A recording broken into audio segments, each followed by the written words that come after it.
হামজা চৌধুরী বাংলাদেশের হয়ে খেলবে এ কথা নিশ্চিতের পর একের পর এক সুখবর পাচ্ছে বাংলাদেশ ফুটবল।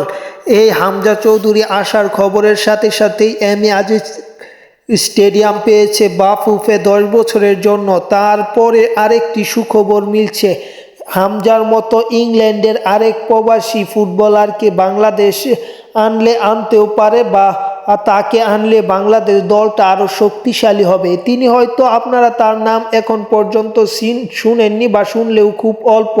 তার নাম ফারহান আলী ওয়াহিদ। তিনি ইংল্যান্ড অনূর্ধ্ব-18 প্রিমিয়ার লিগে খেলছে ইংলিশ কাপ ফুলহ্যামের হয়ে। তার জন্ম 2006 সালে। তিনি বাংলাদেশি বংশোদ্ভূত একজন ফুটবলার। তিনি লেফট উইং পাশাপাশি লেফট মিড পজিশন থেকেও খেলে থাকেন।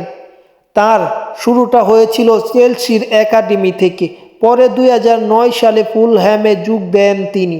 চলতি সিজনে এখন পর্যন্ত তিনি 9 ম্যাচ খেলে ফুলহ্যাম অনূর্ধ্ব-18 দলের হয়ে, যেখানে 4টি গোল সহ 2টি অ্যাসিস্ট রয়েছে তার।